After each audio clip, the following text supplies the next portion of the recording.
Dear friends, welcome back to my channel Play's Classes. Today in this video we will learn practice exercise. Dear friends, आपका अपने channel place classes में स्वागत है।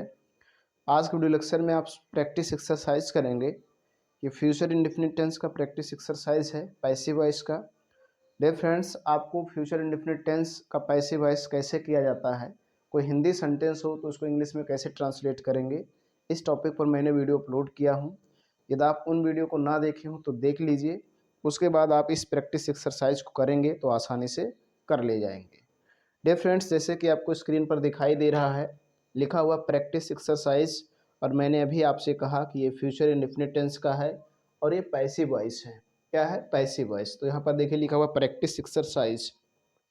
अब इस practice exercise को कैसे ट्रांसलेट करना है आज के वीडियो लेक्चर में मैं आपको बताऊंगा। इसके रूल्स क्या होते हैं, सिंपल को कैसे ट्रांसलेट किया जाता है, नेगेटिव को इंट्रोगेटिव को कैसे ट्रांसलेट किया जाता है, इसके वीडियो अपलोड हो चुके हैं। मेरा आपसे रिक्वेस्ट है कि यदि आप उन वीडियो को ना देखे हैं तो उनको देख लीजिए। उसके बाद आप इस प्रैक्टिस एक्सरसाइज को करेंगे, निश्चित ही कर ले जाएंगे। डियर फ्रेंड्स, देखेंगे पहला सेंटेंस है मुझे याद किया जाएगा। मैं एक बार पुनः फ्यूचर इंडेफिनिट टेंस की पैसिव वॉइस की पहचान बताता हूँ। जाएगा, जाएगी, जाएंगे। कोई भी हिंदी सेंटेंस हो, वाक्य के अंत में क्रिया के साथ जाएगा, जाएगी, जाएंगे फ्यूचर इंडेफिनिट टेंस होगा और पैसिव वॉइस होगा। किसी भी हिंदी सेंटेंस के वाक्य के अंत में क्रिया के साथ जाएगा, जाएगी, जाएंगे आए तो आपका फ्यूचर इंडेफिनिट टेंस होगा और पैसिव वॉइस होगा। ठीक। अब डियर फ्रेंड्स, जैसे कि सेंटेंस को देखेंगे, इसके अंत में है मुझे याद किया जाएगा, उन लोगों को आमंत्रित किया जाएगा, गाय दुही जाएगी, उसे यहाँ से जाने के लिए कहा जाएगा, यह नहीं सुना जाएगा।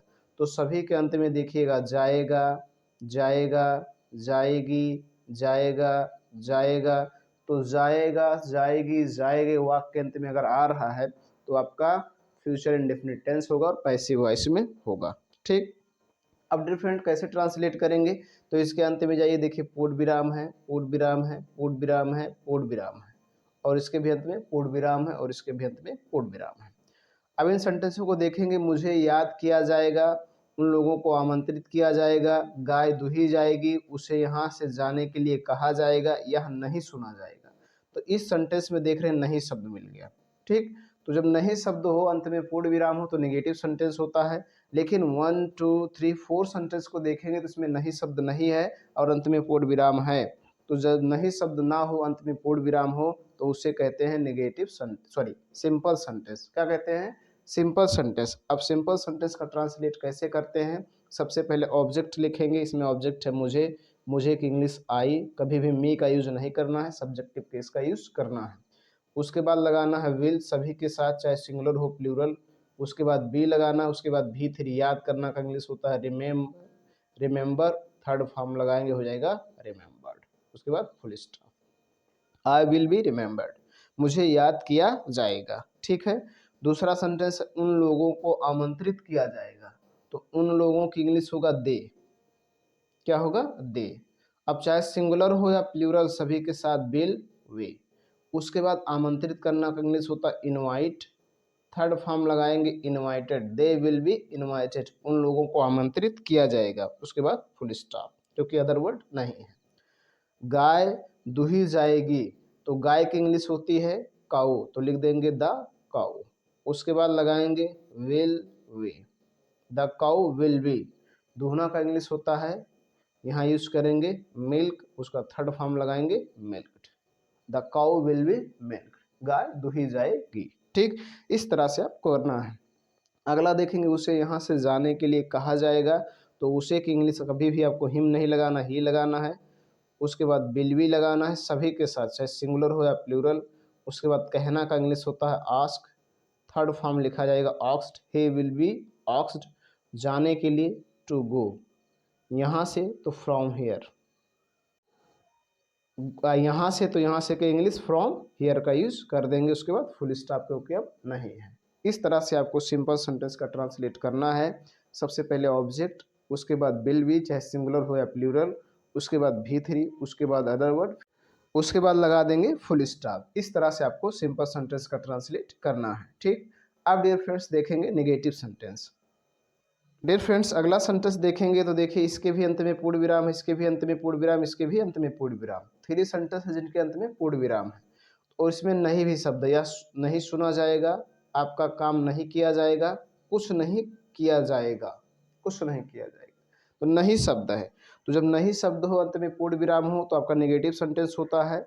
सबसे नेगेटिव सेंटेंस में सबसे पहले आपको ऑब्जेक्ट लिखना है, तो ऑब्जेक्ट यह की इंग्लिश होती है इट, और मैंने कहा सभी के साथ विल, चाहे सिंगुलर हो या प्लूरल।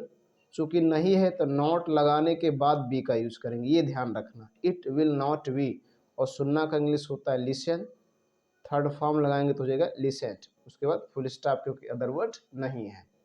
अगला है आपका काम नहीं किया जाएगा, तो आपका काम का इंग्लिश होगा your work, your work.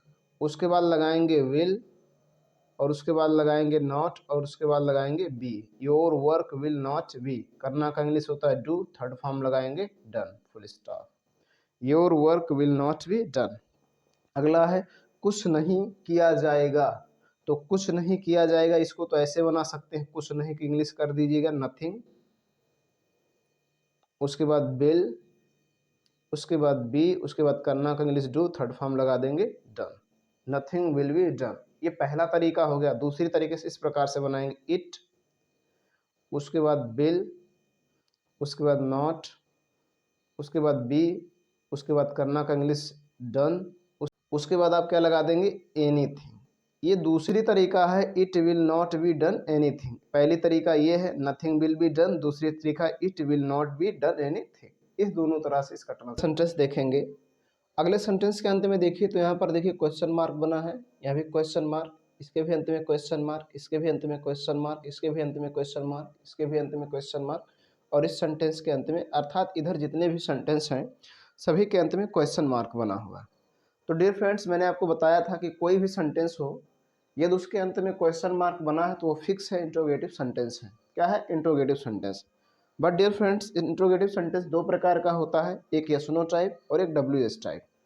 Yes no type उसे कहेंगे शुरू में क्या हो उसका जवाब यस या नो हो, अर्थात उसका आंसर जो दिया जाए यस कहें या नो कहें, हाँ कहें या नहीं कहें।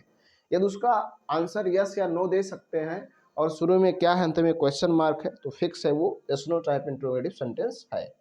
तो देखिए इसके शुरू में क्या है, अंत में क्वेश्चन मार्क। एक बार पूछ लिया जाता है क्या उसे पीटा जाएगा, तो आप कह सकते हैं यस या कह सकते हैं नो। क्या कल तुम्हें बुलाया जाएगा, तो आप कह सकते हैं यस या कह सकते हैं नो। क्या उसे आमंत्रित नहीं किया जाएगा, तो आप कह सकते हैं यस या कह सकते हैं नो। इसके भी शुरू में क्या है, इसके भी शुरू में क्या है, और इनके जवाब यस या नो दिए जा सकते हैं।